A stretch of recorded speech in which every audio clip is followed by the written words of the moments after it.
دیکھتا ہوں آج ہم محفل غوث میں بیٹھے ہیں، غوث ہمیں دیکھ رہے ہیں، ہم غوث پاک کی یاد کو تازہ کر رہے ہیں، غوث ہمیں دیکھ رہے ہیں۔ اور یہ بات اور سن لیجئے، جو لوگ غوث پاک کی گیارہویں کرتے ہیں نا وہ بڑے مبارکباد ہیں، اور گیارہویں کرنے والے اپنے مقدر پہ ناز کریں، غوث پاک کو یاد کرنے والے اپنے مقدر کو ناز کریں، وہی غوث پاک رضی اللہ تعالیٰ عنہ ہے۔ غوث پاک کی گیارہویں کرنے والوں بڑے غور سے سن لیجئے گا، اپنا پیارا وطن ہے، اپنے ہی ملک میں ایک صوبہ ہے جسے مدھیہ پردیش کہا جاتا ہے، مدھیہ پردیش میں ایک جگہ ہے جسے برہان پور کہا جاتا ہے، جبل پور سے کچھ دور پر ایک شہر آباد ہے جسے برہان پور کہا جاتا ہے۔ برہان پور میں ایک اللہ کے ولی حضرت قاضی وجیہ الدین علیہ الرضوان تشریف فرما ہے، انہوں نے بیان کیا ہے کہ برہان پور میں ایک کھتری رہتا تھا، ایک غیر مسلم رہا کرتا تھا جو غوث پاک کی ہر سال گیارہویں کیا کرتا تھا۔ زمانہ جانتا تھا یہ تو کھتری ہے، زمانہ جانتا تھا یہ تو غیر مسلم ہے، زمانہ جانتا تھا یہ اللہ کا بندہ نہیں ہے، مطلب اللہ کے رسول کا کلمہ پڑھنے والا نہیں ہے، اللہ پر ایمان لانے والا نہیں ہے۔ وہ کھتری غوث پاک کی گیارہویں کر رہا ہے، ہر سال زبردست انداز میں گیارہویں کر رہا ہے۔ اب اتفاق دیکھیں، جب اس بندے کا انتقال ہوا ہے، جب اس کھتری کا انتقال ہوا ہے، اس کے سماج و برادری کے لوگوں نے اس کی لاش کو اٹھائی، اور لاش کو اٹھانے کے بعد اسی دریا کے کنارے لے گئے۔ ایک بہت بڑی دریا آباد ہے برہان پور شہر کے بغل میں، اس دریا کے کنارے اس کی لاش لے کر گئے۔ جو ان کا رسم ہوتا ہے، لکڑیوں کو سجایا گیا، لکڑیوں پہ اس کی لاش کو رکھ دی گئی ہے اور اس میں آگ لگا دی گئی ہے۔ جب لکڑیاں جلنے لگی ہیں، لکڑیاں انگارے کی شکل اختیار کر لی ہے، تو لوگوں کی نگاہیں پھٹی کی پھٹی رہ گئی، لوگ دیکھتے رہ گئے۔ جس کھتری کو لکڑی پہ لٹایا گیا تھا،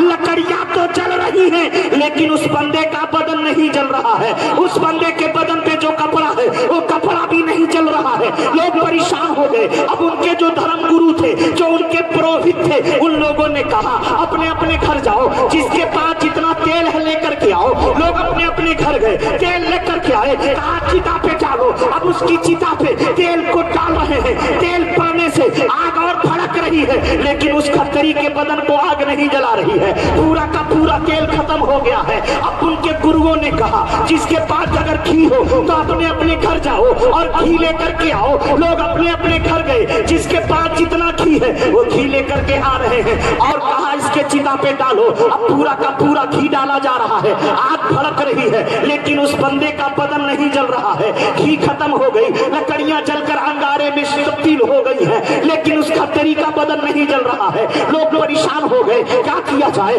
نہ آگ جلانے کے لیے تیار ہے، نہ گھی ڈالنے کے بعد بھی آگ بھڑک رہی ہے لیکن اس کھتری کا بدن نہیں جل رہا ہے۔ کیا جائے تو کیا کیا جائے، کس طرح سے اس کے بدن کو جلایا جائے؟ تو ان کے گروؤں نے آپس میں مشورہ کیا، جب آگ جلانے کے لیے تیار نہیں ہے ایک کام کیا جائے، یہ ندی اتنی بڑی ندی ہے، اس کی لاش کو اٹھایا جائے اور دریا میں پھینک دیا جائے۔ دریا کی مچھلیاں اس کی لاش کو کھا لیں گی، دریائی جانور اس کے لاش کو کھا لیں گے۔ اب اس کی لاش کو اس چتا سے اٹھایا گیا ہے اور کپڑے میں لپیٹ کر کے دریا میں پھینکا گیا۔ جیسے دریا میں لاش کو پھینکتے ہیں تو دریا میں لاش گری تو لیکن پانی کے تہ تک نہ جا کر کے واپس وہ لاش دریا کے کنارے آ کر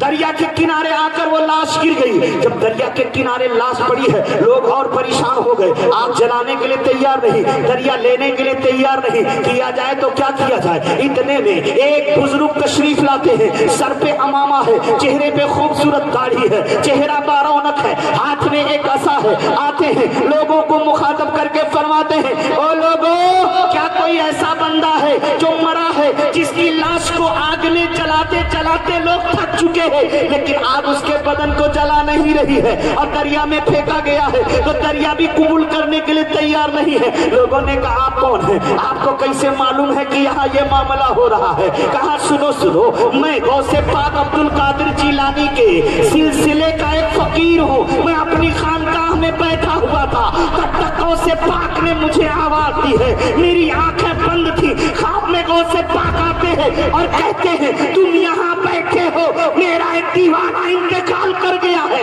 اس کے برادری کے لوگ اپنا سمجھ کر جلا رہے ہیں لیکن آگ جلا نہیں رہی ہے، دریا میں پھینک رہے ہیں،